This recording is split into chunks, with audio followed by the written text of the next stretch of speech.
नमो अरिहन्ताणं नमो सिद्धाणं नमो आयरीयाणं नमो अध्यायाणं नमो लोय सर्वसाहुनं। बोलो।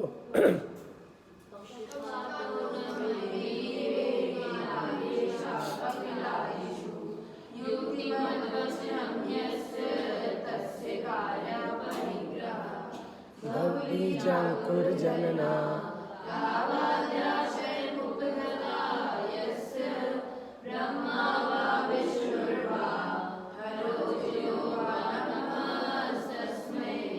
याद नहीं है अभी ये दोनों? अभी कल भी मैंने पूछा था और कल मैंने कहा था मैं खड़ा कर दूंगा। तुम्हारी सिस्टर और कौन है? उससे कंप्लेंट करूंगा मैं तुम्हारी। ठीक है, तुम बड़ी हो ना, तो क्या वो बच्चे भी कहेंगे जब दीदी नहीं करती हम क्यों करें। सोचो, उनके लिए तो करो। ये बहुत अच्छी चीज़ है, इसलिए मैं इसको पढ़वा रहा हूँ। चलिए, अब अपना द्वितीय द्वार स्टार्ट हो रहा है। आप लोगों को सब कुछ आता ही है, लेकिन फिर भी एक बार पक्का हो जाएगा। जो नहीं आता वो थोड़ा स्पेशल डिस्कस कर लेंगे। देखिए, अब हमने प्रमाण के स्वरूप की चर्चा की, परीक्षा की चर्चा की, लक्षण को जाना, लक्षणाभासों को जाना। अन्य मत वाले सन्निकर्ष को प्रमाण मानते हैं, कारक साकल्य को, इंद्रिय व्यापार को, उनकी थोड़ी बहुत चर्चा की। लेकिन हमने क्या कहा था, प्रमाण की परिभाषा, दो परिभाषाएं हम लेके चले थे। एक तो सम्यक ज्ञानम प्रमाणम, न्याय दीपिका के आधार से। दूसरी कौन सी थी?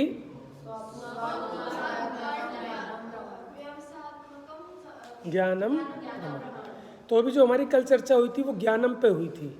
इसमें ज्ञान शब्द क्यों कहा?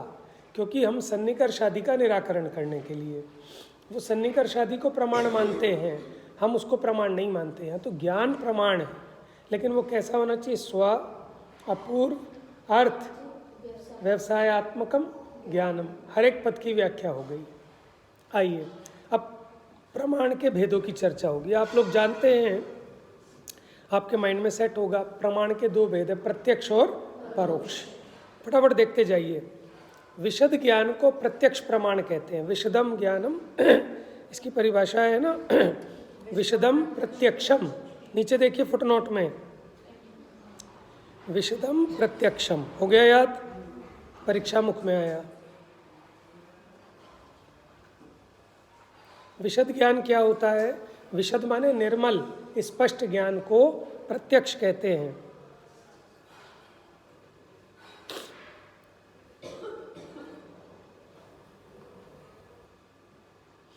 माने किसी दूसरे की सहायता के बिना, ठीक है, स्वयं से ही जो निर्मल स्पष्ट ज्ञान होता है उसको प्रत्यक्ष ज्ञान कहते हैं। मैं क्वेश्चंस पे पढ़ता जा रहा हूँ आगे, फटाफट आप देखते जाएं। नेक्स्ट, तो विशदता का यहाँ क्या अभिप्राय है? देखो, ज्ञानावरण कर्म के सर्वथा क्षय अथवा विशिष्ट क्षयोपशम से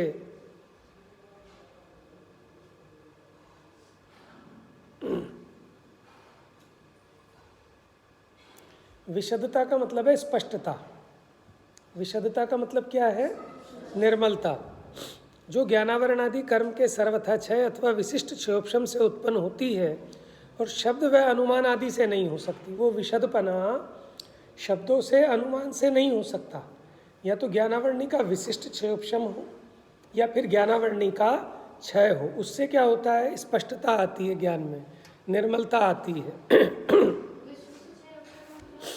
विशिष्ट प्रकार का, जैसे कि श्रुत केवली हैं, उनके विशिष्ट क्षयोपशम हुआ।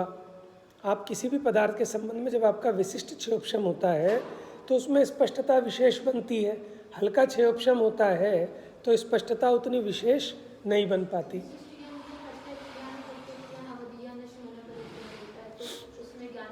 राइट, बहुत बढ़िया। देखो, अभी जब हम प्रत्यक्ष के भेद पढ़ेंगे तो एक देश प्रत्यक्ष और सकल प्रत्यक्ष। तो जो अवधि ज्ञान और मनापरेय ज्ञान है उसमें ज्ञानावरणी का क्षय तो होता नहीं, विशिष्ट क्षयोपशम होता है। बात समझ में आ रही है?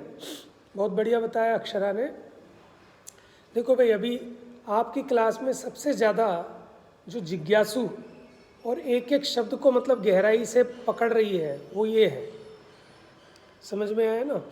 मतलब अगर एक भी चीज़ इसको ऐसा लगती है कि नहीं ऐसा नहीं होना चाहिए, तो उसको शेयर भी करती है, पूछती भी है, तो मैं बड़ा संतोष होता है मेरे को।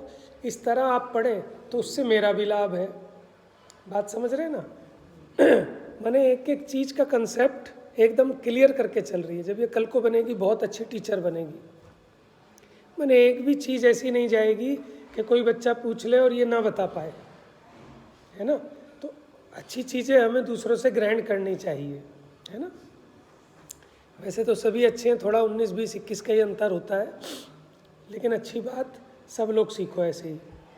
आप छोड़ देते हो आलस करके, होगा कुछ। क्या बोलते हैं इसको कि मिथ्यालोचन मात्र मनध्यवसाय। क्या अनध्यवसाय है? वो निर्णय नहीं करते, आगे बढ़ जाते हो। अब निर्णय करोगे तो मास्टर की खाल उतार लेंगे, बाल की खाल निकाल निकाल के। ऐसा भी नहीं, अपना ही नुकसान है टाइम का। ठीक है, कंसेप्ट को थोड़ा सा आप घर जाके भी देखो। ठीक है, यहाँ पर आगे पीछे का जुड़ान देखो कि क्या विषय चल रहा था, ये प्रश्न क्यों आ गया, ये आपके माइंड में रहना चाहिए। और वो तब रहेगा कि जब आपका फोकस यहाँ होगा। ये लब्धि का ध्यान कहीं और है, कहाँ चले गए? यहाँ नहीं हो।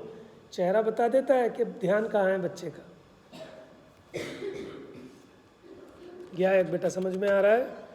तो चलिए, तो ज्ञानावरण कर्म के सर्वथा क्षय, तो सर्वथा क्षय होगा तो केवल ज्ञान प्रकट होगा, उसमें स्पष्टता होती है। अथवा विशिष्ट क्षयोपशम से उत्पन्न होती है। तो विशिष्ट क्षयोपशम में क्या लिया? अवधि ज्ञान और मनापर्य ज्ञान, एक देश स्पष्ट है। क्योंकि वैसी स्पष्टता शब्द और अनुमान आदि से नहीं हो सकती। उस अनुभव सिद्ध निर्मलता को ही विशदता कहते हैं। विशदता, निर्मलता और स्पष्टता ये सब एक अर्थवाची हैं। अच्छा, अब अन्य दर्शनों की चर्चा करते हैं। अन्य दर्शन वाले प्रत्यक्ष प्रमाण का लक्षण क्या मानते हैं? हमने तो प्रत्यक्ष प्रमाण का लक्षण क्या बनाया? विशदम प्रत्यक्षम, जो विशद हो। हमने तो यही बताया ना। विभिन्न दर्शनों में प्रत्यक्ष प्रमाण का लक्षण निम्नानुसार माना गया है। देखिए, अब अलग अलग दर्शनों का है। नैयायिक क्या कहते हैं? इंद्रियार्थ सन्निकर्षोत्पन्नम ज्ञान मव्यपदेश मव्यभिचारी व्यवसायात्मकम प्रत्यक्षम। ये हम पढ़ चुके हैं पीछे। मोटा मोटा क्या है कि सन्निकर्ष वाली चर्चा चली थी ना, तो ये नैयायिक वाले के लिए थी। जो ज्ञान इंद्रिय और अर्थ के सन्निकर्ष से उत्पन्न हो, अव्यपदेश्य हो, अव्यभिचारी हो और व्यवसायात्मक हो, वह प्रत्यक्ष है। अब ये समीचीन नहीं है, क्योंकि इंद्रिय अर्थ संबंध रूप सन्निकर्ष अज्ञान रूप ही सिद्ध होता है और उसमें व्यभिचार भी बहुत देखा जाता है। सन्निकर्ष प्रमाण ही नहीं सिद्ध होता, प्रत्यक्ष प्रमाण तो दूर की बात है। इसमें सिर्फ आपको इतना ख्याल रखना है कि नैयायिक वाले सन्निकर्ष को प्रमाण मानते हैं, प्रत्यक्ष प्रमाण मानते हैं, प्रत्यक्ष का लक्षण कहते हैं इसको। तो वो तो प्रमाण ही सिद्ध नहीं होता, तो प्रत्यक्ष प्रमाण तो बहुत दूर की बात है। फिर बौद्ध प्रत्यक्षम कल्पनापूर्ण भ्रांतम, जो ज्ञान निर्विकल्पक है और अभ्रांत हो, निर्विकल्पक और अभ्रांत को वह प्रत्यक्ष मानते हैं। तो जो पता नहीं है, उनका टर्म है, फिर उसको थोड़ा देखना पड़ेगा, फिर हमें उसकी ना गहराई में जाना पड़ेगा बड़े ग्रंथों में। व्यपदेश माने तो सिंपल जो कहने लायक होता है, कहने योग्य होता है, उसको व्यपदेश कहते हैं। व्यभिचारी माने जिसमें दोष उत्पन्न हो। सदोष को व्यभिचारी कहते हैं, निर्दोष को अव्यभिचारी कहते हैं। लेकिन मेन जो उनका पॉइंट है वो सन्निकर्ष वाला है, और वो सन्निकर्ष ही कट जाता है, प्रमाण ही सिद्ध नहीं होता, तो प्रत्यक्ष तो कहाँ से होगा। अब बौद्धमती वाला निर्विकल्पक ज्ञान को प्रत्यक्ष कहता है, तो ज्ञान तो निर्विकल्पक होता नहीं। अगर निर्विकल्पक होगा तो वो व्यवसायात्मकम नहीं होगा।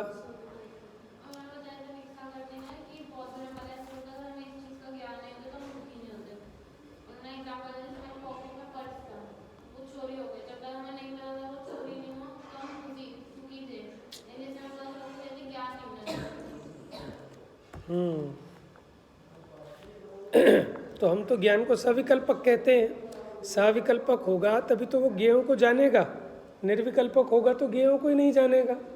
अब ज्ञान को तुम निर्विकल्पक कह रहे हो तो फिर तो व्यवसायत्मकम नहीं होगा, निश्चयात्मक नहीं होगा, तो फिर प्रमाण कहाँ से होगा? प्रत्यक्ष तो दूर की बात है। मीमांसक क्या कहते हैं? सत्संप्रयोगे पुरुषस्य इंद्रियाणाम बुद्धि जन्म तत्प्रत्यक्ष निमित्तम विद्यमानोपलम्भन लंभनत्वात्।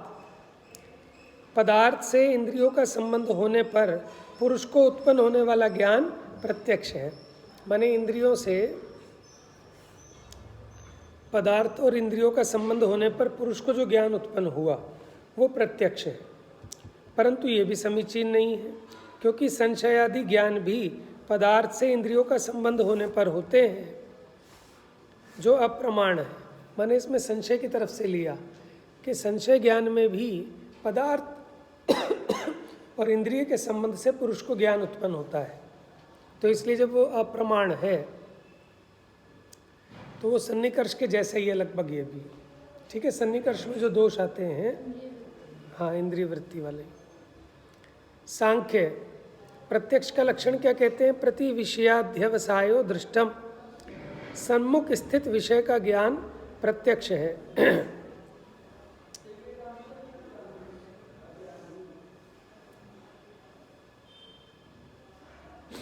सम्मुख स्थित, जो आपके सामने स्थित विषय है, उसका ज्ञान प्रत्यक्ष है। तो कहते ये भी समीचीन नहीं है, क्योंकि ये लक्षण अनुमान में भी पाया जाता है।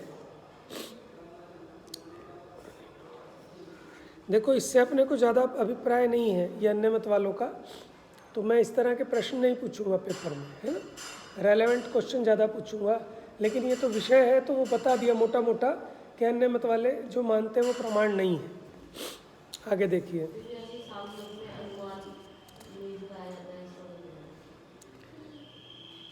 जो इन्होंने कहा सम्मुख स्थित विषय का ज्ञान प्रत्यक्ष है।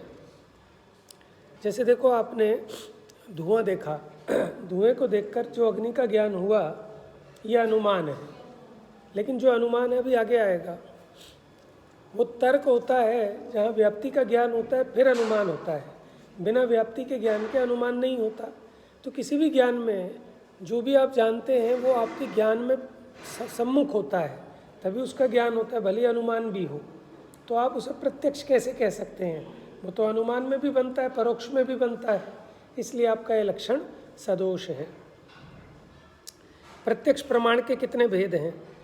देखिए, प्रत्यक्ष प्रमाण भी दो प्रकार का, आपने वो तो पढ़ा ही है, एक देश और सकल देश। अभी वो चर्चा ना करके पहले सामान्य से, साम व्यवहारिक और पारमार्थिक प्रत्यक्ष। कौन कौन सा? देखो, लोक व्यवहार चलाने के लिए जैन दर्शन ने एक साम व्यवहारिक प्रत्यक्ष भी माना है, यानी सम्यक व्यवहार, समीचीन। कैसे? जैसे मैंने अपनी आंखों से प्रत्यक्ष देखा, उसने उसको धक्का मारा था, मैंने प्रत्यक्ष देखा है। तो यहाँ प्रत्यक्ष का मतलब परमार्थिक प्रत्यक्ष नहीं है। ये कौन सा प्रत्यक्ष है? साम व्यवहारिक, यानी व्यवहार की अपेक्षा, लोक व्यवहार चलाने के लिए। इसी का दूसरा नाम इंद्रिय प्रत्यक्ष भी है। ठीक है, साम व्यवहारिक प्रत्यक्ष का दूसरा नाम और पारमार्थिक, ये अतीन्द्रिय प्रत्यक्ष है, जो आत्मा से डायरेक्ट जानता है बिना इंद्रिय आदि की सहायता के।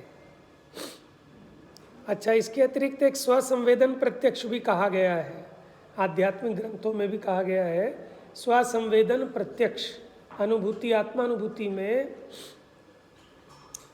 आत्मा कैसा है? स्वसंवेदन प्रत्यक्ष है, यानी उसका स्वसंवेदन प्रत्यक्ष होता है, उसमें हमें इंद्रियों की आवश्यकता नहीं होती। हाँ, होता है, किंतु वह उक्त दोनों से अलग नहीं है, उन्हीं में अंतर्गर्भित है। जैसे इंद्रिय ज्ञान के स्वसंवेदन का इंद्रिय प्रत्यक्ष में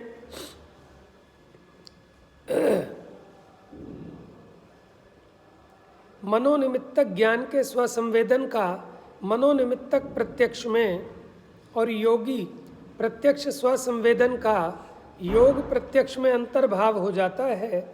स्मृति आदि ज्ञानों का स्वसंवेदन मानस प्रत्यक्ष में अंतर्गर्भित है। अब समझना, हमने एक सामव्यावहारिक प्रत्यक्ष बताया था ना, उसको हमने इंद्रिय प्रत्यक्ष कहा। अब इंद्रिय प्रत्यक्ष क्या होता है? हमने इंद्रियों से कोई पदार्थ को जाना, तो वहाँ भी अपने को उसका संवेदन तो होता है ना। इसी प्रकार मन के माध्यम से जो जाना मनोनिमित्तक, उसमें भी संवेदन तो होता ही है। ठीक है। तो वो कह रहे हैं कि वो स्वसंवेदन प्रत्यक्ष कोई अलग नहीं है, इन दोनों में ही गर्भित है। अगर इंद्रिय और मन संबंधी है तो वो सामव्यावहारिक प्रत्यक्ष में आ जाएगा, और अतीन्द्रिय है तो ये मुख्य जो पारमार्थिक प्रत्यक्ष है उसी में अंतर्गर्भित हो जाएगा। क्योंकि वो नाम चलता है ना, इसलिए इन्होंने पूछ लिया। अध्यात्म शैली में स्वसंवेदन प्रत्यक्ष की बहुत चर्चा आती है आत्मानुभव के प्रकरण में, इसलिए उन्होंने पूछा क्या कोई वो अलग से प्रत्यक्ष है क्या? कि वो अलग से प्रत्यक्ष नहीं है। हाँ, अब देखिए सामव्यावहारिक प्रत्यक्ष किसे कहते हैं? ज्ञान जो इंद्रिय और मन के सहायता से होता है उसे लोक व्यवहार में प्रत्यक्ष रूप प्रसिद्ध करने होने के कारण सामव्यावहारिक प्रत्यक्ष कहते हैं। समझ में आ रहा है ना सबको? ये तो आपने तत्वार्थ सूत्र आदि में भी पढ़ा है, थोड़ा बहुत 6 डाला में भी आया है परोक्ष प्रत्यक्ष का। अब सामव्यावहारिक शब्द का क्या अभिप्राय है? सम प्लस व्यवहार।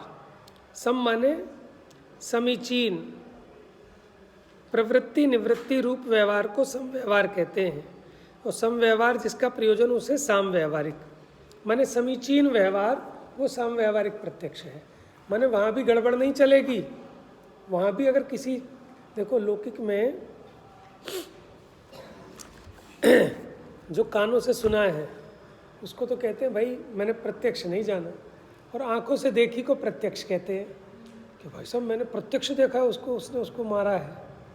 नहीं, मैंने प्रत्यक्ष तो नहीं देखा लेकिन सुना है।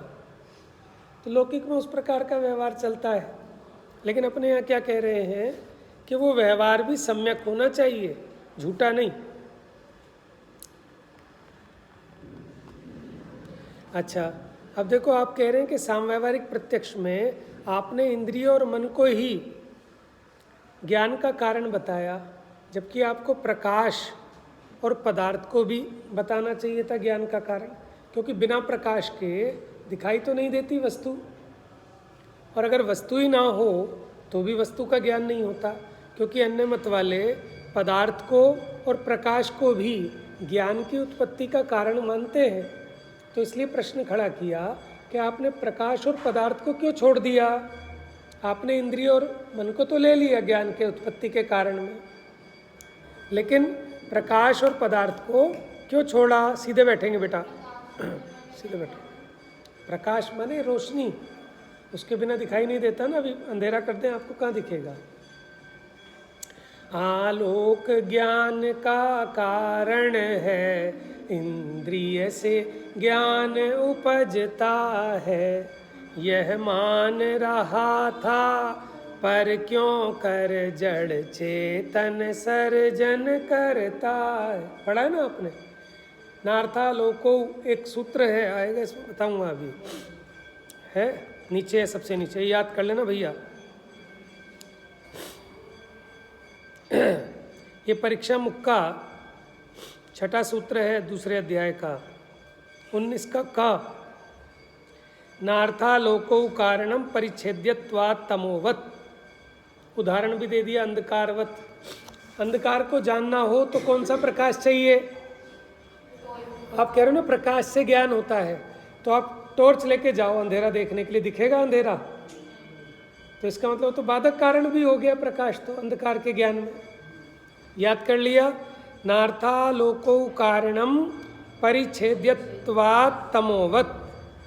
सुनाओ, कौन सुनाएगा? पीछे है बेटा, करो जल्दी से, आगे को बैठ जाओ ना, इतना पीछे क्यों बैठे हो?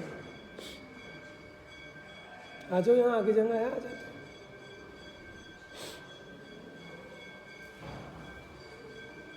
सुनाओ जल्दी से, कौन सुना रहा? सुनाओ। लोको कारण परिच्छेद्यत्वात् तमोवत। इधर से सुनाओ भाई, पीछे सुनाओ क्या है।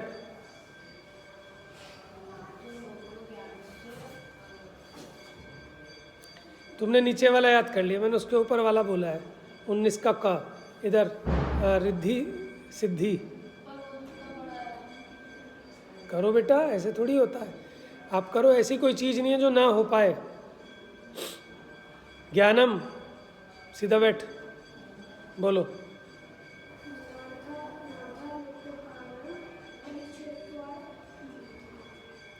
परिच्छेदत्वात्, देखो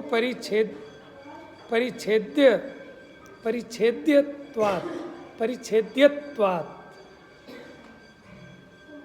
तमोवत, अंधकार की भांति। चलो आगे बढ़ते, छोड़ दो। इतने में जानबूझ के टाइम लगाता हूँ कि जिनको याद नहीं हो रहा वो फटाफट याद कर लें। एक दूसरे का मुंह मत देखा करो। निकल जाओ बेटा, निकल जाओ, जगह दे दो इन्हें। इधर को खिसक जाओ, आ जाओ बेटा, जाओ। कोई बात नहीं, कहाँ घूम के जाएंगे, जाने दो। हाँ जी बेटा, आगे देखो फटाफट। देखिए, पदार्थ और प्रकाश ज्ञान के कारण नहीं है। क्यों नहीं है? इंपॉर्टेंट बात, क्योंकि इसमें अन्वय व्यतिरेक सिद्ध नहीं होता। अब ये नई चीज़ आ गई आपके लिए, अन्वय व्यतिरेक पढ़ा हुआ होगा आपने। हाँ, अन्वय होता है अस्थिपरक, व्यतिरेक होता है नास्तिपरक। जैसे अग्नि के होने पर धुएं का होना, ठीक है? नहीं, धुएं के होने पर अग्नि का होना यह अन्वय है। और व्यतिरेक क्या? अग्नि के नहीं होने पर धुएं का नहीं होना। देखो,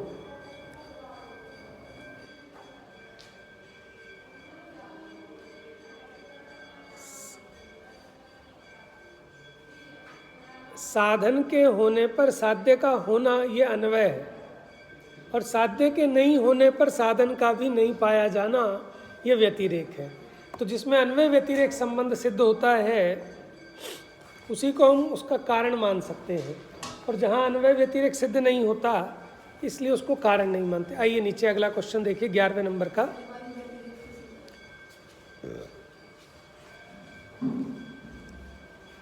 व्यतिरेक बताया, साध्य के नहीं होने पर साधन का भी नहीं पाया जाना।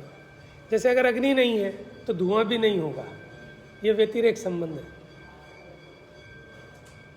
समझते हैं इसको? आइए,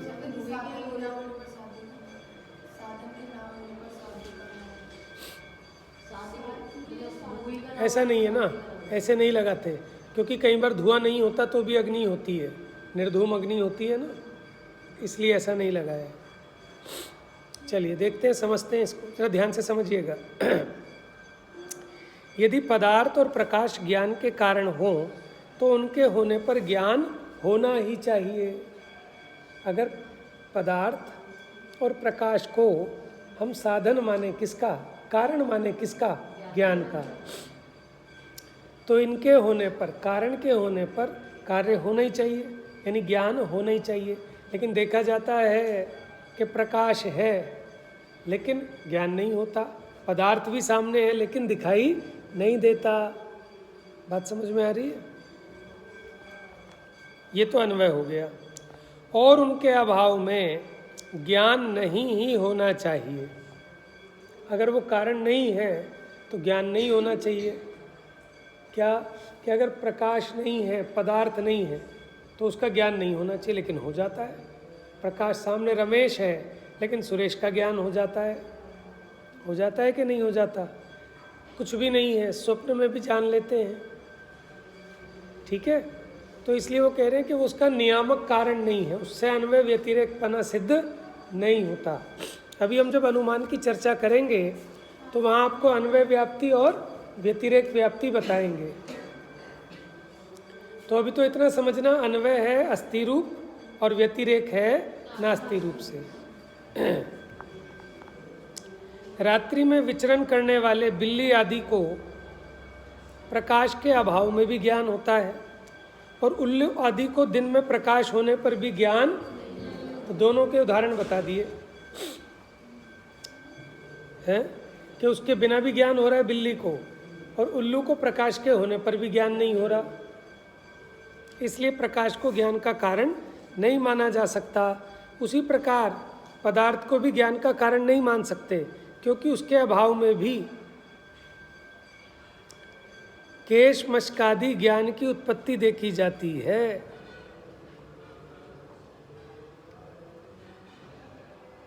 देखो केश मशकादि क्या है कि अपने ही बाल हों, लेकिन कई बार लगता है मच्छर है ना, अपने बाल हैं जैसे, तो कई बार ऐसा लगता है कि मच्छर है। मच्छर होता नहीं, लेकिन मच्छर का ज्ञान होता है ना अपने केशों में।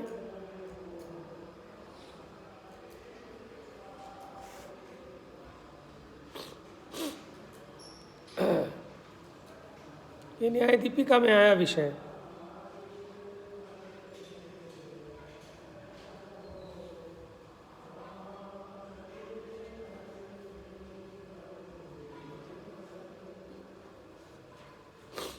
जैसे केशों में मच्छर आदि का भ्रम हो जाना,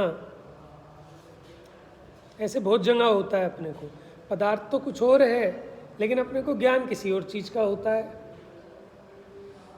गलत समझ लेते हैं ना किसी का अर्थ। मास्टर जी समझा तो कुछ रहे थे, समझ कुछ बैठे। अरे मेरे कहने का मतलब वो नहीं था, झगड़ा हो जाता है किसी बात पे। हमने तो उसकी तारीफ की थी, उसको लगता है कि मेरी बुराई कर दी है इसने, है ना।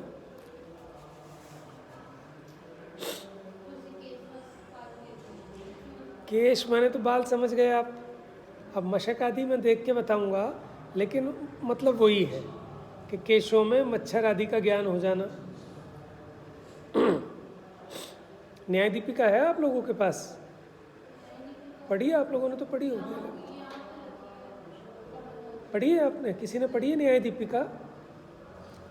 क्योंकि स्मारक आदि में तो पढ़ाया जाता है, और नए चक्र तो बहुत ऊपर के लेवल की चीज़ हो जाती है। ये चीज़ें तो पढ़ाई जाती है न्याय दीपिका परीक्षा मुख, लेकिन नए चक्र पढ़ाया जाता है वहाँ जब वो फर्स्ट ईयर में आते हैं शायद, या सेकंड ईयर में आते हैं, तब थोड़ा थोड़ा, वो भी थोड़ा थोड़ा पार्ट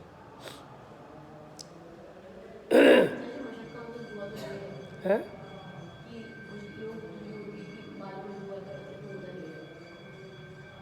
हाँ बेटा, देखना पड़ेगा, क्योंकि मुझे ऐसे ही ख्याल में है कि मच्छर आदि के लिए है शायद।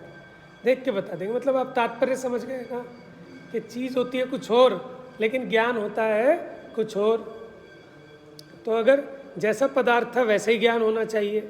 मैंने एक शब्द बोला, सबको एक बराबर ज्ञान होना चाहिए ना उस शब्द से, लेकिन वही शब्द सुनकर किसी को कुछ ज्ञान होता है, किसी को कम होता है, किसी को अधिक होता है, किसी को अन्यथा ज्ञान भी होता है। हाँ, तो मेरा मन है कि हम पूरी पढ़ाएंगे। अच्छी है, बहुत अच्छी है, और इसमें आपका सारा न्याय दीपिका परीक्षा मुख का भी सारा इम्पोर्टेंट विषय कवर किया है। तो थोड़ा सा फास्ट चला लेंगे, और नए चक्र के लिए तो इसकी ज़रूरत ही नहीं है, वो बिल्कुल अलग चीज़ है। ठीक है, चलिए। साम व्यवहारिक प्रत्यक्ष, यानी जिसको हम इंद्रिय प्रत्यक्ष कहते हैं, उसके 4 भेद हैं। अरे वो ऊपर का रह गया थोड़ा सा। यदि पदार्थ और प्रकाश को ज्ञान का परंपरा कारण माना जाए तो उसमें आपत्ति नहीं है। क्या कारण माना जाए? परंपरा कारण मानने में आपत्ति, क्योंकि जिस प्रकार अंजन आदि पदार्थ नेत्र का उपकार करते हैं, काजल लगाते हैं ना, उसी प्रकार बाह्य पदार्थ और प्रकाश भी ज्ञानावरण के 6 उपशम में परंपरा से उपकारी कहे जाते हैं। क्योंकि अगर ज्ञान का 6 उपशम इस प्रकार का है तो बाहर में पदार्थ और प्रकाश ना हो तो आपको ज्ञान नहीं हो सकेगा, इसलिए वो परंपरा से उपकारी कहे हैं। लेकिन कोई ये माने कि पदार्थ से ही ज्ञान की उत्पत्ति हो गई, प्रकाश से ही ज्ञान की उत्पत्ति हो गई, सो ऐसा नहीं है। जैसे किसी के नेत्र कमज़ोर है तो उसको चश्मा उपकारी है ना, लेकिन इसका मतलब ये थोड़ी है कि चश्मे से दिखाई देता है। चश्मे से दिखाई दे तो अंधे को भी चश्मा लगा दो, दिखाई दे जाएगा क्या? तो इसलिए वो इस प्रकार परंपरा से उपकारी है 6 उपशम में। क्योंकि 6 उपशम आपने पढ़ा होगा मोक्षमार्ग प्रकाशक में, 2 या 3 अध्याय में है कि जैसे किसी ने कहा कि भाई तुम 5 गाँव को जाओ, लेकिन एक दिन में एक गांव को जाओ और उसमें भी किंकर आदि हो तो जाओ, नहीं तो नहीं जाओ, सेवक हो तो जाओ, नहीं तो नहीं जाओ। तो ऐसे ही ज्ञान का तो ताकत है कि सबको जाने, लेकिन उसमें पराधीनता क्या हुई क्षयोपशम में कि 5 इंद्रियों के माध्यम से ही जाने, और उसमें भी एक बार में एक इंद्रिय के विषय को ही जाने, और उसमें भी ये द्रव्य इंद्रियां, पदार्थ, प्रकाश, इन सबकी उपलब्धि हो तो जाने, नहीं तो नहीं जाने। बात समझ में आ रही है? पढ़ा है ना मोक्ष मार्ग प्रकाशक। आप लोग ना वैसे यहाँ छोटे लेवल पे बहुत आगे की चीज़ें पढ़ रहे हो। वो सब शास्त्रीय कोर्स में पढ़ाई जाती हैं, भी मोक्ष मार्ग प्रकाशक वगैरह भी आगे आगे। अच्छा है, बढ़िया है, कम टाइम में। फिर आप आगे जाके क्या पढ़ोगे? फिर आगे क्या करोगे 12वीं के बाद? अच्छा, फिर शास्त्री वहाँ से शाश्वत धाम से 12वीं के बाद क्या आगे क्या स्कोप है 12वीं के बाद आपके लिए? तो वैसे शास्त्री के लिए हमारा वो तो है ना, शाश्वत धाम में तो है ना शास्त्री, वहाँ एडमिशन कौन सी क्लास में होता है?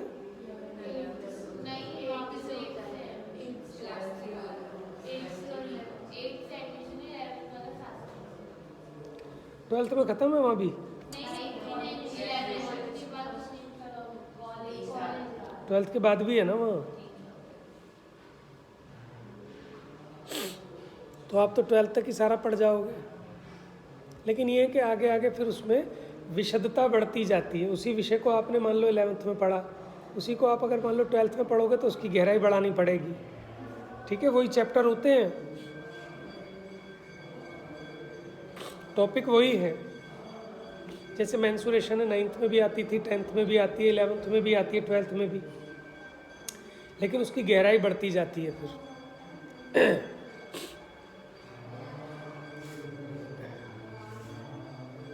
तो ये तो आपको आते हैं, अवग्रह, ईहा, अवाय और धारणा। अवग्रह क्या है? इंद्रिय और अर्थ का संबंध होने पर सामान्य अवलोकन रूप दर्शन के तुरंत बाद जो पदार्थ का अवांतर सत्ता रूप ज्ञान होता है उसे अवग्रह कहते हैं। देखो, मति ज्ञान जब होता है ना आपको, उसका पहला स्टेप है अवग्रह, माने वस्तु का सामान्य ग्रहण होना।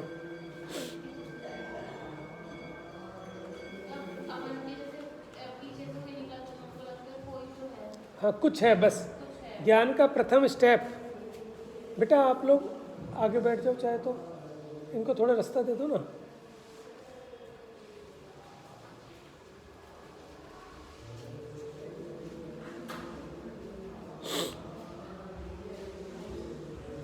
देखिए, तो अवग्रह क्या है?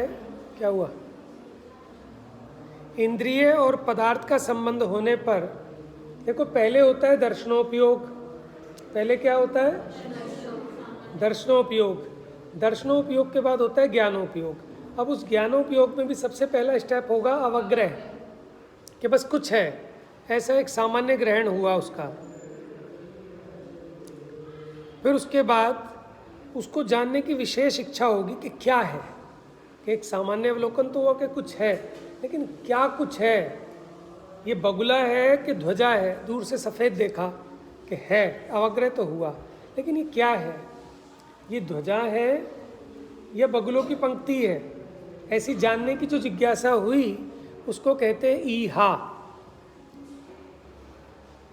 यानी अवग्रह के द्वारा जो आपने पदार्थ को जाना, उसे विशेष जानने के लिए जो अभिलाषात्मक प्रयत्न होता है, उसे जानने के लिए जो आगे का विशेष प्रयत्न होता है, उसको क्या कहते हैं? ये अच्छे से याद कर लेना, अवग्रह, ईहा, अवाय, धारणा की परिभाषा। जैसे ये पुरुष दक्षिणात्य होना चाहिए। जैसे कोई दूर से आया तो ये कौन है?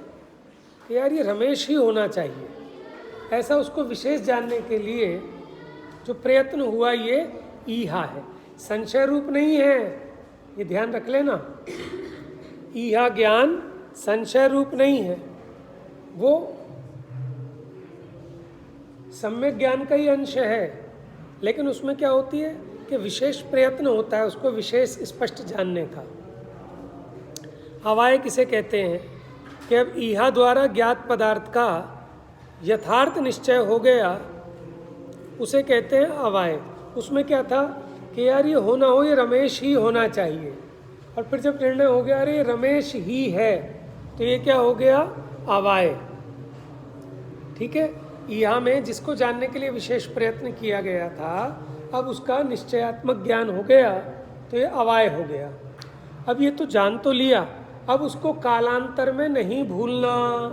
क्या कहा, अवाय के द्वारा जो निश्चय किया उसको कालांतर में नहीं भूलना, उसे धारणा कहते हैं। बात समझ गए? अवाय के द्वारा ज्ञात वस्तु का जिस कारण से कालांतर में विस्मरण नहीं होता, उसे धारणा कहते हैं। समझ में आ रहा है ना बेटा? अवग्रे इहा अवाय धारणा, निर्णय होता है, अवाय में निर्णय होता है, और इहा में उसको जानने की विशेष प्रयत्न होता है। धारणा मैंने क्या होता है कि स्मृति में बना रहे, आप भूलो नहीं कालांतर में भी। पारमार्थिक प्रत्यक्ष क्या है, ये तो हो गया आपका सारा का सारा साम व्यवहारिक प्रत्यक्ष की चर्चा हो गई। स्वतः सर्वथा निर्मल ज्ञान को पारमार्थिक प्रत्यक्ष कहते हैं। इसके दो भेद है, विकल और सकल। जो कुछ ही पदार्थों को विषय करता है वो विकल प्रत्यक्ष, उसके दो भेद है, अवधि ज्ञान और मनापर्य ज्ञान।